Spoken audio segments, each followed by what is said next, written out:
तल थाप्ले चौर तल हाम्रो खाद्य संस्थानदेखि सम्मको यो एरिया सारा घरहरू कुनै बाँकी छैन सर। रोकिदासम्म भूकम्प रोकिदासम्म चाहिँ बाहिर धुलो उडेको भएर चाहिँ हामी बाहिर जान सकेनौँ, त्यही पिलरमा नै अडेर बस्यौँ होइन। अनि अब भूकम्प रोकिसकेपछि चाहिँ हामी भाग्न खोजेको बाहिर फेरि आउँछ भनेर चाहिँ भाग्न खोजेको हो। अनि भाग्न खोज्दाखेरि चाहिँ अब सबैतिर अब त्यो ठाउँ भाग्न खोज्ने चाहिँ हामीले भागेर जान सक्ने ठाउँ नै हामीले भेटेनौँ। बोल्न पनि नसक्ने अवस्थामा छु र यसको लागि म अहिले हजुरहरू समक्ष म भन्न केही लागेको कुराहरू पनि यहाँहरू समक्ष व्यक्त गर्न सक्दिनँ र मलाई नि एकदम कस्तो भाषा। घर चाहिँ कहाँ पर्छ? मेरो घर यो पछाडिपट्टिको यो जुन भत्किरहेको छ, हजुर यो भत्किरहेको संरचना यो जो जिल्ला अदालतदेखि यता छविराज शर्माको यो हाम्रो बाटो ब्लक भएको कारणले चाहिँ गर्दाखेरि चाहिँ हामी यहाँसम्म आउन पुगेनौँ। यहाँ त अलिकति खुल्ला छ नि त ठाउँ, त्यही भएर चाहिँ यहाँसम्म आउन पाएनौँ। अनि त्यसपछि चाहिँ यहाँसम्म नआउन पाएको भएर चाहिँ अब लास्ट हाम्रो विकल्प अप्सन नै त्यही भएको हुनाले चाहिँ त्यही घरमै नै बसेर। तर मैले यो जीवनमा मैले नभोगेको नदेखेको म कसरी बचेँ, मेरो घरको मेरो जेठाजुको बच्चा छ, 1 महिनाको बच्चा छ, ऊ कसरी बच्यो, मेरो जिल्ला अदालतको एकजना स्टाफ हुनुहुन्छ उहाँ चाहिँ घाइते हुनुहुन्छ, अनि त्योभन्दा तलको चाहिँ एकजना नमस्ते, मेरो नाम ज्ञानु लामिछाने, म चाहिँ माथिल्लो थाप भेरी नगरपालिका वार्ड नम्बर 3 माथिल्लो थाप्ले बस्छु र मेरो यो एरिया सबै यो छिमेक ध्वस्त भइसकेको छ। कुनै घरहरू एकदम क्षतिपूर्णग्रस्त अवस्थामा छ। मानवीय क्षति पनि त्यत्तिकै भएको छ र यो मानवीय क्षति र यो भौतिक क्षतिलाई तत्काल सरकारले कुनै न कुनै केही क्षतिपूर्ण अवस्थालाई चाहिँ केही न केही राहत गरोस् र यहाँको अवस्थालाई चाहिँ छिटोभन्दा छिटो चाहिँ उद्धार गरोस् भन्ने हामीलाई लागिरहेको छ। र यो हेर्दा अहिले पनि हामी यस्तो अवस्थामा थियौँ कि जबकि यो भूकम्पको कम्पन आउँदा हामीलाई एकदम थाहा नै थिएन। हामी एक्कासी चाहिँ केही भन्न सक्ने बोल्न सक्ने अवस्था, हामी सपना जस्तो एकदम कस्तो हामीलाई बेहोस अवस्थामा थियौँ है। एक्कासी चाहिँ घरहरू पुरा संरचनाहरू भत्किएको छ, मानवीय क्षतिहरू भएको छ। यो अवस्थामा चाहिँ तत्काल नेपाल सरकारले चाहिँ कुनै न कुनै राहत प्रदान गरोस् र यो कस्तो अवस्था छ भने अहिले बेलुका अब हामी कहाँ जाने, कसको टिवा लिने, कहाँ बस्ने, के खाने भन्ने अवस्था आइरहेको छ। यो अवस्थालाई चाहिँ तत्काल नेपाल सरकारले चाहिँ दृष्टिगत हिसाबले चाहिँ मध्यनजर गरोस् भन्ने मलाई लागि।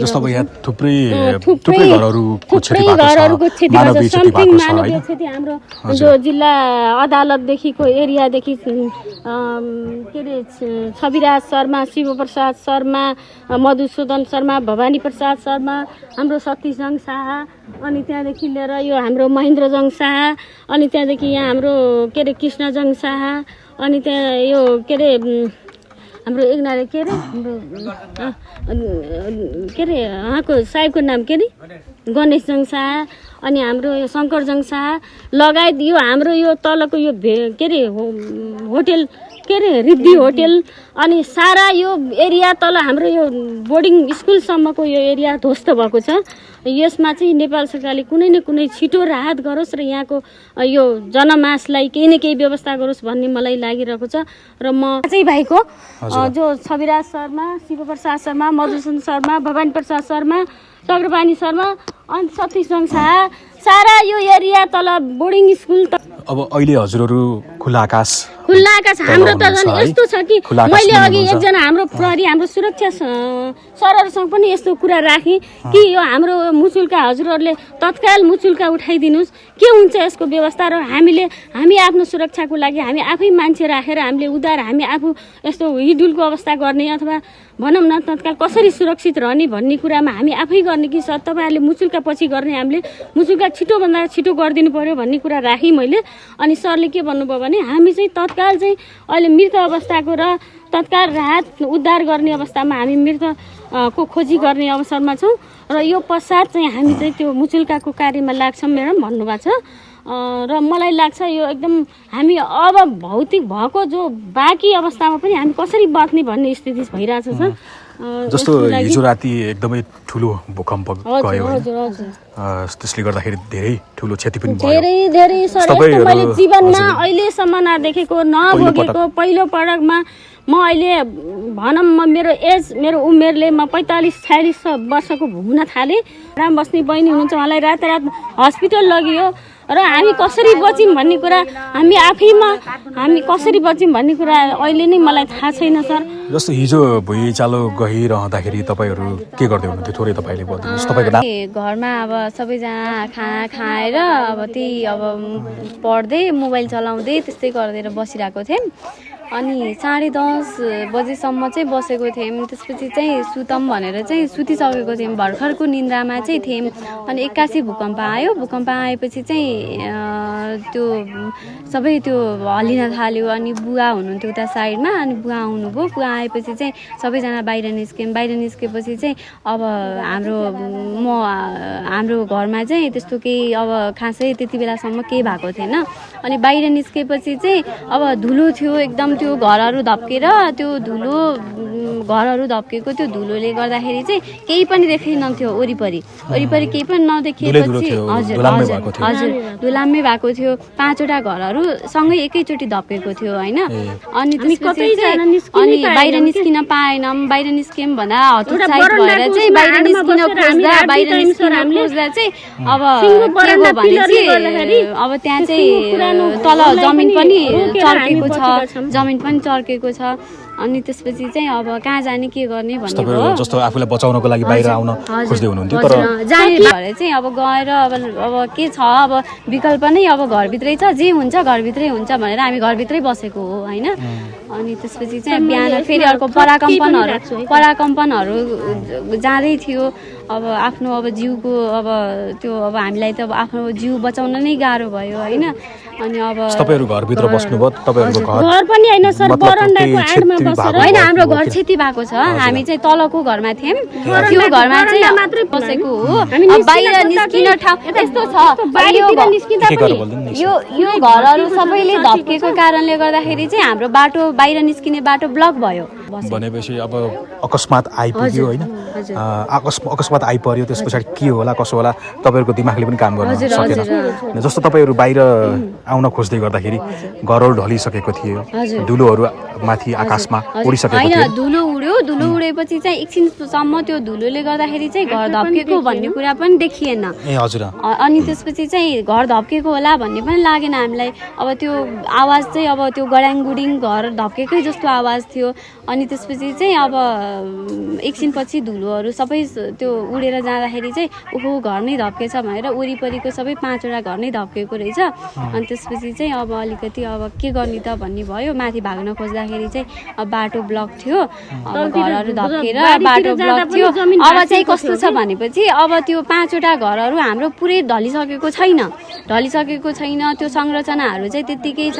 अब सानो पराकम्पनले सानो धक्काले त्यो ढलेर पनि अझै थप मानवीय क्षति हुनेवाला चाहिँ छ। त्यस कारणले गर्दाखेरि चाहिँ अब त्यसको लागि अब मुचुल्का उठाउँछौँ हामी हेर्छौँ। त्यसपछि चाहिँ हामीले हेर्दासम्म चाहिँ तपाईँहरू केही पनि नगर्नुहोस्, नचलाउनुहोस् भन्नुहुन्छ होइन। अब त्यो टाइममा हुनु पर्यो। मानवीय क्षति तपाईँको परिवारमा मानवीय क्षति भएको त्यो त भएन, घाइते चाहिँ हुनुभयो। हजुर घाइते चाहिँ हुनुभयो, तर घर वरिपरि मानवीय क्षति के भएको छ? वरिपरि भन्नाले मेरो छिमेकीकोमा चाहिँ एकजना नलगाडको उपमेयर बित्नु भयो। अनि त्यहाँदेखि एकजना मेरो प्रकाश जङसाको साला बित्नु भयो। उहाँ चाहिँ मेरो घरको नजिकैको हो, छिमेकी हो। अनि त्यसमा मेरो घरको सबै लगातार 5वटै घर भत्किसकेपछि हामी एउटा बरन्डाको पिलरको आडमा बसेर बच्यौँ। अनि खाली जमिन तल भिरालो जग्गातिर जान खोज्दा पनि भाँसिएको छ जमिन। अनि माथितिर आउँदाखेरि पनि पुरै घर भत्केर ब्लक छ। अनि कहाँ जाने, दिनभरि चाहिँ रातभरि त्यो जब हामीलाई चाहिँ त्यो भूकम्प भत्कियो होइन, भत्किसकेपछि 11 बजेर कति 43 मिनटमा चाहिँ हामीले घडी हेर्दा त्यो भएको हो। अनि त्यहाँदेखि हामीलाई जाने ठाउँ नै भएन। हामी खालि भगवान् पुकारेर हात जोडेर त्यहीँ बसिराख्यौँ। अनि बिहान उज्यालो भयो, उज्यालो भइसकेपछि पनि त्यही ठाउँमा नै छ मैले। अनि सर म थप कुरा के भन्छु भने अब चाहिँ तत्काल राज्यले यहाँको एउटा गरिबी सँगसँगै यो जो एकदमै संरचना तहसमहस भएको त्यसमा बेरोजगारीता हरेक कुरालाई हेरेर चाहिँ तत्काल राहत गरोस्। किनभने कुनै मान्छेलाई चाहिँ तत्काल चाहिँ बस्नै नसक्ने अवस्था छ, त्यसको लागि पनि केही व्यवस्था गरोस्। र अब भनौँ न 2-4 पैसा हुनेहरूका लागि पनि तत्काल अब उनीहरूले केही संरचनाहरूलाई ढलपर गरेर केही आफू सुरक्षित हुने गर्लान्। तर नहुनेहरूका लागि अझै पनि केही समय लामो कुर्नुपर्ने अवस्थामा पनि सरकारले एकदमै मध्यनजर गरोस् भन्ने मलाई लाग्छ। किनभने केही न केही राहत कुनै बाहिरी सपोर्टहरू ल्याएर पनि गरिबीहरूको लागि उद्धार गरोस्। यही नै मेरो भनाइ अन्त्य गर्छु। भुइँचालो आइसके पछाडि अब केही समय भुइँचालोले जमिन हल्लायो होइन, एकैछिन पछाडि त्यो रोकियो होइन, रोकिसके पछाडिको अवस्था के देख्नु भएको त? त्यति बेला जस्तो मानिसहरू कराएको चिचाएको, जस्तो तपाईँहरूले भन्नुभयो तपाईँको घर नजिकै 2 जनाको मृत्यु भएको भन्नुभयो होइन, त्यति बेला तपाईँहरूले त्यो देख्न त पाउनु भएन? हामी त्यो देख्न पाएनौँ किनभने चाहिँ राति थियो अनि दादाहरू हुनुहुन्थ्यो अनि उहाँ घरमा रेन्टमा बस्ने सरहरू हुनुहुन्थ्यो। उहाँहरू चाहिँ आएर चाहिँ अब घरबाटै निस्किनु भएको छ। उहाँ पनि घरबाट चाहिँ ढोका जति सबै ब्लक भइसक्यो होइन, निस्किने ठाउँ भएन। घरको भित्रबाट ढुङ्गा माटोहरू सबै खसेर चाहिँ बाहिर निस्किन सक्ने त्यो कन्डिसनै भएन। त्यसपछि उहाँहरू चाहिँ झ्याल खसेपछि झ्याल निस्केपछि झ्यालबाट निस्किनु भयो, अब ढोकाबाट निस्किन मिल्ने ढोकाबाट निस्किनु भयो, अनि घरको भित्ताबाट निस्किन मिल्ने भित्ता खसेको जति भित्ताबाट निस्किनु भयो, त्यसरी चाहिँ निस्किनु भयो।